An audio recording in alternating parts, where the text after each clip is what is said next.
Bonjour, dans cette vidéo, on va voir ensemble une finale où Maxime Vachier-Lagrave affronte Magnus Carlsen. Avant tout ça, si ce n'est pas encore fait, je vous invite à cliquer sur le bouton s'abonner pour recevoir mes prochaines vidéos. Donc dans cette vidéo, ce serait à la place de Maxime Vachier-Lagrave qui avait les blancs. Cette partie s'est jouée contre Magnus Carlsen au Paris Grand Chess Tour de 2017. Donc dans cette position, vous devez trouver, à chaque étape, il faudra trouver toujours le meilleur coup pour les blancs, c'est-à-dire le meilleur coup pour Maxime Vachier-Lagrave. Donc je vous laisse réfléchir et ensuite je vous donne la réponse. Donc pour ceux qui n'ont pas trouvé, j'ai quand même donné un indice. Donc là, la question qui va se poser, c'est est-ce qu'on peut changer le matériel? Est-ce qu'on peut changer les pièces? Oui, non. Donc si on peut changer les pièces et que ça gagne, on le fait. Et sinon, on ne le fait pas. Et on cherche une autre possibilité. Donc dans cette position, les blancs ont transposé dans une finale de pion parce qu'en fait c'était gagnant. Donc le seul coup raisonnable pour les noirs, c'est de reprendre le fou. Sinon c'est trop facile à gagner pour les blancs. Ouais, surtout quand on est 2700. Enfin 2008. Ça dépend des mois. Dans cette position, il faut trouver maintenant un plan pour les blancs qui aurait dû être déjà trouvé si vous transposez dans ce genre de position. Maintenant, si vous n'avez pas trouvé le plan, c'est pas grave, mais vous devez le trouver maintenant. Donc je vous laisse quelques minutes. Vous pouvez mettre sur pause et ensuite jouer le meilleur coup que vous considérez pour les blancs. Donc moi dans cette position, j'ai pensé à Roi G5 qui gagne. Pour moi c'est la suite la plus facile et la plus logique.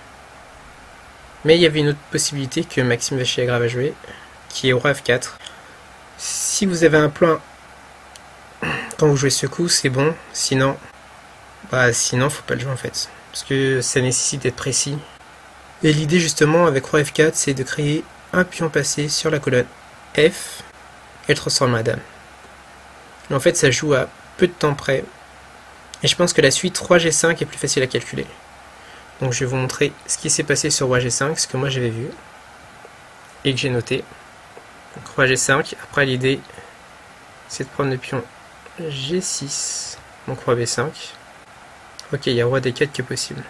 On va voir ce qui se passe sur Roi D4. Donc je prends le pion G6. Je suis même pas obligé, je peux bouger le pion à A6, c'est vrai, ça gagne aussi. Et sur G6 par contre, G6, ça gagne aussi. Roi G6 ça gagne aussi. Enfin, sur Roi G6, par exemple, C5, A6, ça gagne. Et sur Roi D3, je peux jouer A6 aussi. C'est pas mal. On va pas trop se plaindre. C'est gagnant. Là, sur Roi G5. Ok. Et ici, justement, il y avait Roi D4. Mais ça, c'était pas la suite que j'avais vraiment calculé. Parce que je me rappelle dans l'année, j'avais joué A6. Là, je sais pas pourquoi j'ai pensé à G6, mais G6, ça gagne aussi. Dans cette position, justement, je vais regarder Roi B5, qui est plus logique pour moi. Parce que l'idée, c'est de se créer un pion passé sur la colonne C. Mais là, les noirs, ils prennent en G6. Les blancs reprennent. Les blancs peuvent reprendre. Mais après, c'est vraiment facile. C'est facile. Et sinon, après, il suffit de pousser. Et quand on arrive à dame, le pion est en C2. Et ça gagne pour les noirs. Sinon, il y avait une autre possibilité. Roi G5, Roi B5, justement on a vu ça. Roi G6 et C5. Là j'avais vu quoi? Je crois que c'était Roi F5. Ouais, c'était Roi F5. Ici il fait C4, Roi E4. Et si malheureusement il fait Roi B4, moi je fais A6 et ça gagne. Puis on prend, voilà, C3. Ah, avec C3 c'est encore plus facile parce que je fais Roi D3 et c'est gagnant, parce que j'irai en C2 en fait.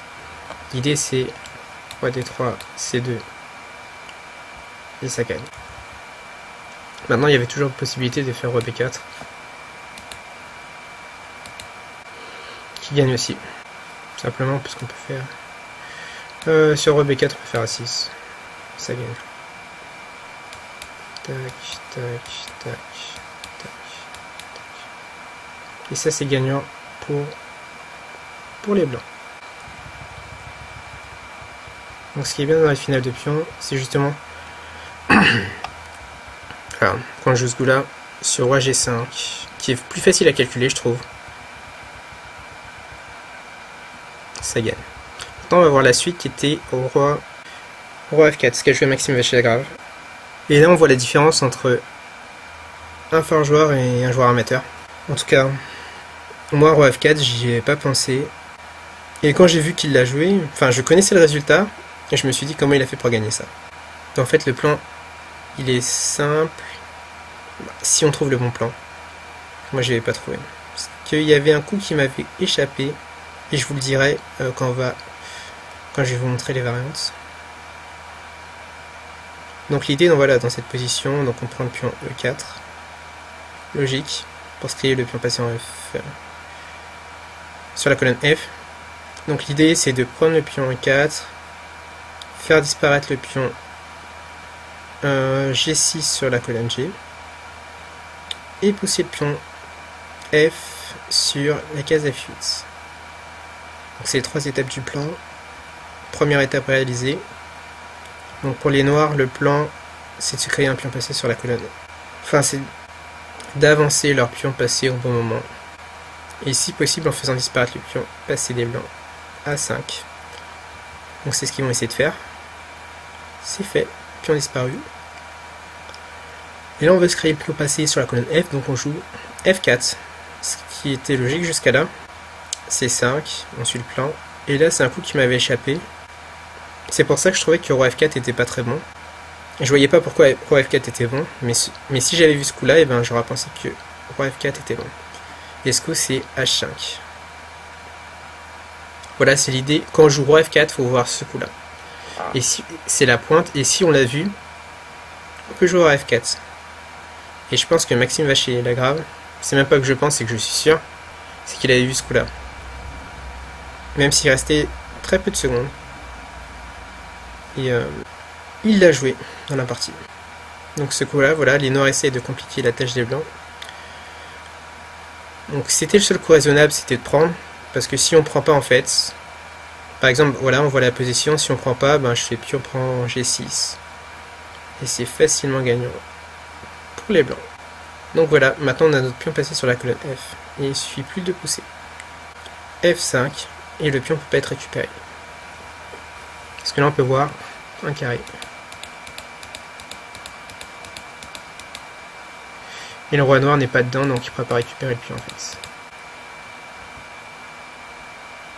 On pousse le pion en F6.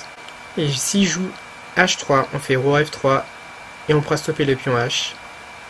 Et notre pion F ira en F8. Et c'est gagné. Donc super technique du numéro 1 français. Ex numéro 2 mondial. Probablement un futur candidat au... C'est même pas probablement, c'est que... Ça dépend à quel moment vous regardez cette vidéo, mais il aurait été candidat au titre de champion du monde. Voilà. Et super technique, super fort en calcul. Ça fait toujours plaisir de voir des joueurs de ce niveau-là. Et voilà, Maxime Vachier-Lagrave a gagné. Et le champion du monde, Magnus Carlsen, a abandonné dans cette position. Donc, si cette vidéo vous a plu, cliquez sur j'aime. Si vous avez des questions au niveau de cette finale, posez-les en commentaire. Ça peut toujours être intéressant de discuter au sujet de ça. Ensuite, je vous invite, si ce n'est pas encore fait, à télécharger ma vidéo bonus où j'explique comment faire pour gagner 50 points feed en un tournoi. Donc il suffira juste d'indiquer votre prénom et votre mail. Et je vous dis à tout de suite dans cette vidéo bonus.